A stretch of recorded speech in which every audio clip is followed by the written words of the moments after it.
Começa agora um programa que traz tudo sobre o livro mais lido em todos os tempos. Apresentamos O Som do Livro.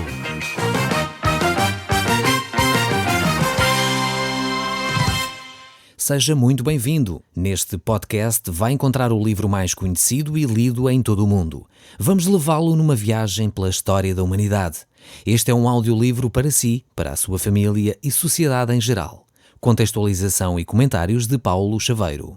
Caro amigo, nós estamos de volta ao livro de 1 Crónicas e hoje iremos continuar a ver o capítulo 21. Nós vimos que Davi levantou um censo em Israel e isso foi desagradável aos olhos de Deus. Foi desagradável aos olhos de Deus no último programa e nós estivemos a trabalhar este texto porque realmente ele deixou que o orgulho, a vaidade enchessem o seu coração. Vemos que, quando isso acontece, isso desagrada a Deus. Davi tinha deixado de entender que quem lhe trazia as vitórias era o próprio Deus. Começou a confiar mais nos seus carros, nos seus combatentes, no seu exército, nas suas armas, do que no próprio Deus. Muitas vezes na nossa vida nós começamos bem. Começamos a nossa caminhada com Deus de uma forma piedosa, de uma forma dependente, percebendo que através da fé, da oração, nós podemos realmente estar ligados a Deus. E depois, com o passar dos anos, talvez vamos ganhando alguma experiência na vida, vamos ganhando alguma experiência na forma como nos conduzimos na vida cristã, na oração, na leitura da Bíblia. Começamos a pensar que há algum mérito em nós. Começamos a pensar que, afinal, é as nossas capacidades. Não, foi o curso que eu fiz, foi esta situação que eu desenvolvi, foi este treinamento que eu recebi.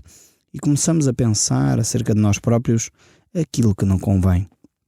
Algumas pessoas têm, por vezes, chegado perto de mim e perguntado: mas fez um curso para ser pastor? Ou fez um curso para poder falar da Bíblia? Ou que curso é necessário para se poder ser pastor?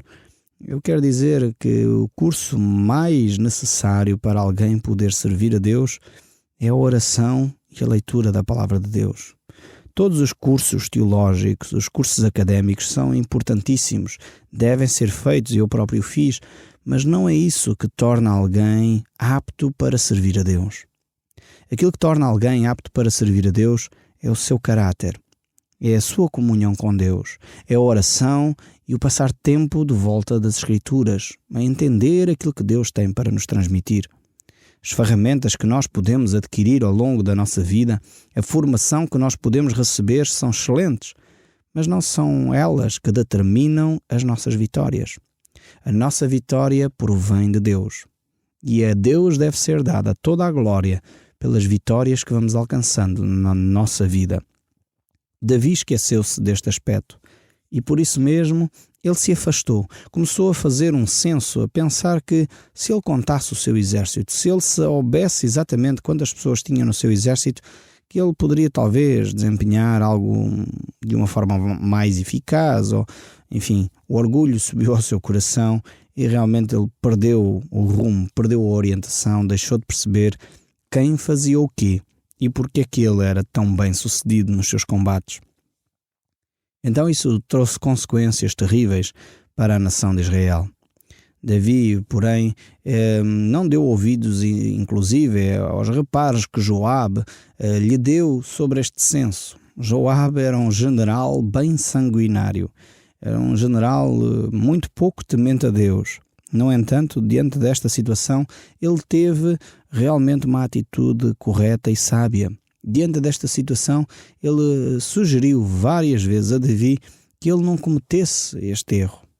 Mas, no entanto, mesmo assim, Davi, que era o rei, tinha a última palavra, ele tomou a decisão de fazer esse censo. E houve consequências muito sérias para a nação de Israel. Então, feito este resumo daquilo que já tratámos um pouco no último programa, vamos então chegar ao 1 Crónicas, capítulo 21, verso 7, e diz assim: tudo isso desagradou a Deus, pelo que feriu Israel. Então disse Davi a Deus: muito pequei em fazer tal coisa, porém agora peço-te que perdoes a iniquidade do teu servo, porque procedi muito loucamente. Vemos aqui que quando alguém é cristão e confessa o seu pecado de todo o coração, o seu pecado é apresentado diante de Deus, Deus perdoa. Esta é uma das grandes virtudes que Davi tinha. Realmente Davi era um homem que reconhecia o seu erro quando ele era exposto diante dele. Podemos ver Saul e Davi. Foram os dois primeiros reis da nação de Israel. Saul foi realmente o primeiro rei da nação de Israel e pecou, desobedeceu a Deus. Só que realmente Saul não se arrependeu. Saul começou a justificar as suas ações, começou a dizer que tinha desobedecido a Deus por isto e por aquilo, e começou a argumentar com Samuel, o profeta, que o chamou a atenção do seu pecado. No entanto, vemos Davi que cometeu pecados idênticos, poderíamos dizer, humanamente falando. A gravidade dos atos de Davi foi tão grande como a gravidade dos atos de Saul. No entanto, a grande diferença era que Davi sabia reconhecer o seu pecado. Não justificava simplesmente o seu pecado. Ele sabia que tinha pecado, arrependia-se e mudava de atitude. Reconhecer o pecado, eu tenho que dizer isto aqui, é mais do que simplesmente dizer, pois eu pequei, é mais do que simplesmente reconhecer o que a pessoa fez. É necessário a pessoa estar arrependida, e estar arrependido é querer mudar de atitude e procurar realmente emendar-se dali para a frente. Muitas vezes eu vejo pessoas que até reconhecem o seu pecado, são confrontadas com o pecado e dizem, pois eu pequei, mas ficam por aí. Justificam-se dizendo, eu pequei porque houve alguém que me ofendeu, eu pequei porque as circunstâncias me obrigaram, eu pequei porque me senti sozinho, eu pequei, e arranjam uma série de justificações para poder, enfim, dar razão ao seu pecado. Isto não é confissão de pecado. Confissão de pecado é a pessoa realmente reconhecer, é a pessoa ficar arrependida por ter praticado esse pecado e depois então é declarar a Deus, Senhor, perdoa-me, e é procurar mudar de atitude. A palavra de Deus no livro de Provérbios diz que aquele que confessa o seu pecado e deixa, alcançará a misericórdia. Ou seja, talvez você que me está a ouvir já praticou pecados certamente e já se arrependeu também. Mas a minha pergunta para si é, você deixou realmente os pecados? Abandonou esses pecados? Talvez você não prospera, a sua vida não anda para a frente, está como patinando, está constantemente no mesmo lugar. E se calhar está a perguntar, mas porquê que eu não saio da cepa torta? Desculpa uma expressão, mas uma expressão que o povo costuma usar. Porquê que eu não saio daqui? Eu quero sugerir que talvez é porque você não abandonou o seu pecado. A Bíblia diz que quem confessa e deixa, alcançará a misericórdia. O que nós vemos aqui neste texto bíblico é que Davi, realmente, depois de confrontado com o pecado, ele então confessa isso a Deus. Ele realmente reconhece o seu erro. Mas o texto bíblico continua a relatar este episódio aqui. E diz assim a palavra de Deus: falou, pois, a Gade, o vidente de Davi, dizendo, vai e diz a Davi, assim diz o Senhor, 3 coisas te ofereço. Escolhe uma delas para que te faça. Este texto bíblico aqui é extremamente interessante. Vemos que Deus, apesar de perdoar o pecado, nem sempre Ele nos isenta das consequências desse pecado. Ou seja, muitas vezes Deus utiliza o pecado na nossa vida para nos corrigir, para nos disciplinar, porque Ele nos ama e nos quer realmente fazer caminhar um pouco mais longe com Ele. Então, muitas vezes nós pecamos, Deus perdoa, mas as consequências do nosso pecado permanecem. Estão lá. E Deus não as removeu. Agora, é porque Deus é mau? Não, é porque os nossos pecados têm consequências. As nossas atitudes muitas vezes têm consequências. E essas consequências, apesar de perdoadas, elas permanecem na nossa vida. Então é necessário que nós não confundamos perdão de Deus com consequência do nosso pecado. Muitas vezes nós cometemos pecados, talvez um adultério, alguém praticou adultério e destruiu o seu casamento. Ou alguém teve uma relação extraconjugal e apanhou uma doença venérea, depois arrependeu-se, mas a doença ficou. Ou alguém viveu no mundo das drogas e realmente arrependeu-se, abandonou essa vida, mas entretanto apanhou hepatite. Será que Deus não perdoou? É óbvio que perdoou. Mas, no entanto, houve consequências que permaneceram na vida dessas pessoas. Deus nos ama, mas nem sempre Deus remove as consequências. Muitas vezes as consequências ficam como um lembrete para a nossa vida. É como quando nós pregamos um prego numa tábua e vamos imaginar que um prego é o pecado. Nós pregamos aquele prego naquela tábua e vamos imaginar que a tábua é a nossa vida. Quando nós confessamos o nosso pecado, Deus remove o prego, retira o prego da tábua. Mas, no entanto, fica o buraco naquela tábua. Fica a consequência de termos tido aquele prego pregado naquela tábua. Assim é o pecado na nossa vida. Muitas vezes nós pecamos, arrependemo-nos e Deus realmente nos perdoa. Mas, no entanto, as consequências das decisões que nós tomamos muitas vezes não são removidas. É verdade que, pela graça e misericórdia de Deus, muitas vezes Deus tem suavizado as consequências na nossa vida, e eu falo por experiência própria. Tenho visto na minha própria vida que nem sempre os pecados que eu cometo têm as consequências que deveriam ter. Isto é porque Deus é bom. Deus suaviza muitas vezes as consequências. Muitas vezes Deus traz a cura a essas doenças que deveriam estar na nossa vida. Muitas vezes Deus traz a restauração aos matrimónios. Muitas vezes Deus traz o perdão àquela família. Traz a harmonia de novo. Dá a possibilidade de alguém que viveu uma vida desregrada ser agora uma pessoa integrada na sociedade, com uma profissão adequada e ser alguém que contribui para o bem-estar dos outros. O que seria normal era as consequências dos seus erros perdurarem para a vida. Mas, como eu disse, muitas vezes Deus suaviza essas consequências.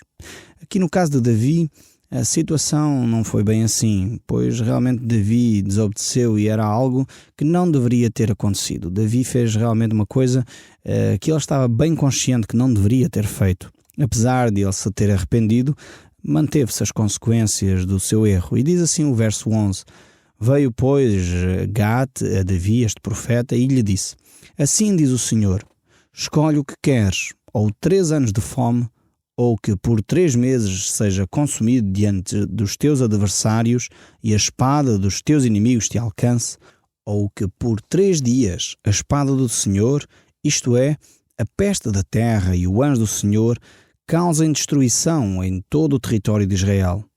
Vê, pois, agora que resposta hei de dar àquele que me enviou. É verdade que Davi confessou o seu pecado, se arrependeu do seu pecado.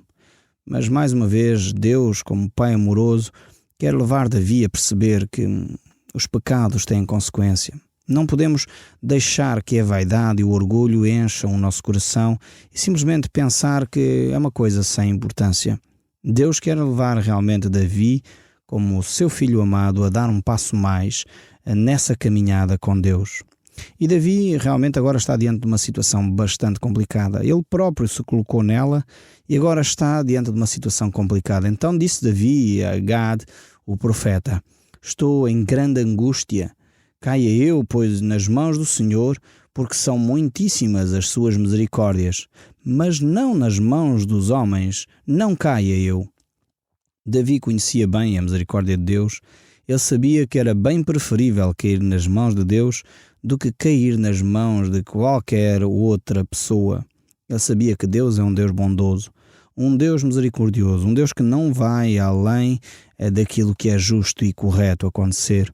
Por isso mesmo, Davi preferiu ficar nas mãos de Deus, apesar de não saber exatamente a dimensão do seu erro, apesar de não saber exatamente a consequência que isso iria ter. E realmente muitas vezes nós não conseguimos medir na nossa vida as consequências e a destruição que nós causamos à nossa volta. Por vezes com palavras. Podemos dizer palavras muitas vezes que magoam aqueles que nos rodeiam. Por vezes estamos em brincadeiras e saem coisas que não deveriam sair da nossa boca. E as pessoas à nossa volta ficam feridas, ficam destruídas e nós nem nos demos conta.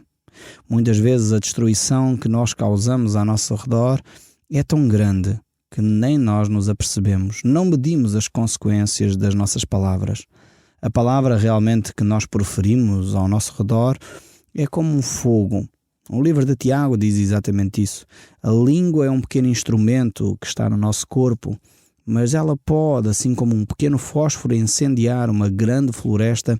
Assim também palavras ditas poderão destruir muita gente à nossa volta. Por isso devemos vigiar a nossa língua, devemos vigiar aquilo que nós dizemos aos outros. O verso 14 continua a dizer: Então enviou o Senhor a peste a Israel, e caíram de Israel 70.000 homens. Enviou Deus um anjo a Jerusalém para a destruir. Ao destruí-la, olhou o Senhor e se arrependeu do mal, e disse ao anjo destruidor: Basta, retira agora a tua mão. O anjo do Senhor estava junto à eira de Ormá, o Jebuseu. Mais uma vez, Davi tinha razão. Deus é realmente um Deus misericordioso. E quando Deus estava pronto para continuar a trazer as consequências nefastas que Davi tinha promovido por causa do seu orgulho, Deus, diz aqui o texto, se arrependeu. Deus disse: chega, não vamos continuar, já é demais. Não vale a pena continuar a deixar o povo sofrer as consequências do erro de Davi. Realmente Deus retira estas consequências antes do tempo. Deus não permite que as coisas aconteçam desnecessariamente. Os traumas, as dificuldades, aquilo que nos rodeia, as desgraças que ocorrem, Deus não permite que acontecessem desnecessariamente. Deus trava antes do tempo chegar ao fim, antes de que fosse justo, Deus parou a coisa. E isto mostra realmente o amor de Deus para com aqueles que o temem. O verso 16 ainda diz: E levantando Davi os olhos, viu o anjo do Senhor que estava entre a terra e o céu, com a espada desembainhada na mão, estendida contra Jerusalém. Então Davi e os anciãos, cobertos de pano de saco, se prostraram com o rosto em terra. E disse Davi a Deus: Não sou eu o que disse que se contasse o povo? Eu é que pequei, eu é que fiz muito mal. Porém estas ovelhas, que fizeram? Ah, Senhor meu Deus, seja pois a tua mão contra mim e contra a casa do meu pai, e não para castigo do teu povo. Agora vemos que Davi realmente começou a tomar consciência da consequência do seu pecado. Começou a ver a proporção que o seu pecado tinha realmente assumido. Davi então coloca-se humildemente diante de Deus e intercede pelo povo. Davi coloca-se ao lado do seu povo e o seu coração realmente agora está doendo pelo seu povo. Ele percebe a dimensão do seu erro. A culpa realmente é sua. Agora realmente Davi está pronto para se arrepender do seu erro. Ele reconhece a dimensão de todo o seu pecado. E o verso 18 ainda diz: Então o anjo do Senhor disse a Gade que mandasse Davi subir para levantar um altar ao Senhor na eira de Ormá, o Jebuseu. Subiu, pois, Davi, segundo a palavra de Gade, que falara em nome do Senhor. Subiu, pois, Davi, segundo esta palavra, e, virando-se a Ormá, viu o anjo, e esconderam-se os seus 4 filhos que estavam com ele. Ora, Orná estava debulhando o trigo. Quando Davi se vinha chegando a Orná, este olhou e viu, e saindo com o rosto em terra, disse a Davi e Orná: Dá-me este lugar, esta eira, a fim de que eu edifique nele um altar ao Senhor, para que cessasse a praga sobre o povo. Dá-me pelo devido valor. Então disse Orná a Davi: Tome o rei, o meu senhor, para si, e faça dela o que bem lhe parecer. Eis que dou os bois para o holocausto, e os trilhos para a lenha, e o trigo para a oferta de manjares. Dou tudo.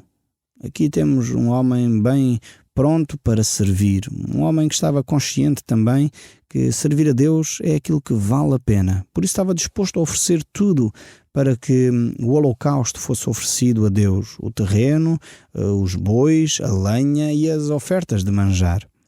Mas Davi disse: Não, antes, pelo seu inteiro valor, eu a quero comprar. Porque não temerei o que é teu para o Senhor, nem oferecerei holocausto que não me custe nada. Vemos Davi aqui que uma atitude agora muito correta. Ele percebe que a sua relação com Deus só tem valor quando ele próprio tem de pagar o preço dessa relação. E nós devemos aprender com Davi, devemos perceber que as nossas atitudes, a nossa adoração a Deus realmente só tem valor quando nós valorizamos, quando nós verificamos que pagamos alguma coisa por isso. Aliás, costumamos muitas vezes ver exatamente isso. As pessoas recebem, por vezes, presentes de grande montante, de grande valor, mas não os valorizam porque não lhes custaram nada e põem de parte, deixam esquecidos. No entanto, se uma pessoa lutou uma vida inteira para adquirir uma pequena terra ou um pequeno negócio, então valoriza esse negócio, essa terra, esse bem, de uma forma tremenda. Tudo aquilo que nos custa muito a adquirir, nós valorizamos muito. Mas aquilo que não nos custou nada, então nós desprezamos muitas vezes. Isso nós notamos em gerações que passaram antes de nós, que foram pessoas que tiveram muitas privações, gerações que ainda hoje estão vivas, pessoas que são hoje talvez avós e avós e que se calhar me estão a ouvir, lembram-se certamente no passado de grande miséria que o nosso país atravessou depois da Segunda Grande Guerra. Certamente as pessoas valorizavam todos os pequenos pedaços de alimento que têm. Mas hoje em dia as novas gerações têm à sua disponibilidade uma variedade enorme de alimentos a baixo custo e por isso desprezam muitas vezes as coisas.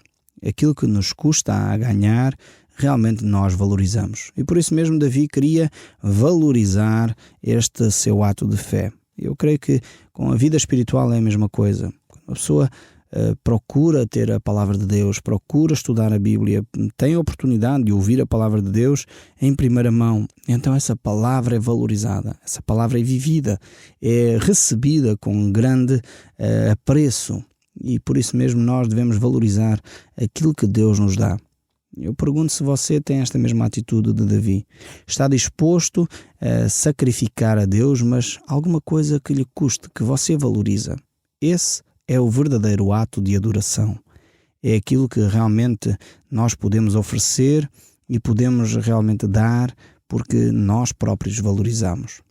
Davi então fez este sacrifício e esta negociação aconteceu. Ele comprou realmente então aquilo que o Ormã tinha para vender e Davi então fez ali aquele altar ao Senhor e ofereceu então este altar ao Senhor. Entregou tudo e Davi então podia ir agora para consultar a Deus porque estava atemorizado por causa da espada do Senhor. E no capítulo 22 disse Davi: aqui se levantará a casa do Senhor Deus e o altar do holocausto para Israel.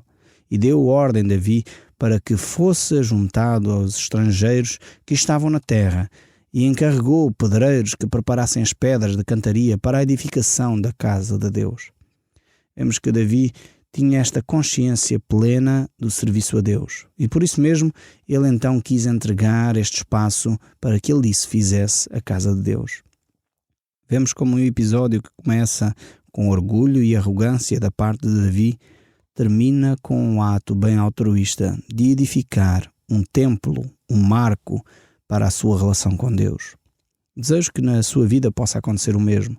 Que aquilo que é pecado na sua vida possa ser transformado num marco histórico, numa mudança definitiva no seu relacionamento com Deus e com os seus familiares. O Som do Livro, uma produção da Rádio Transmundial de Portugal.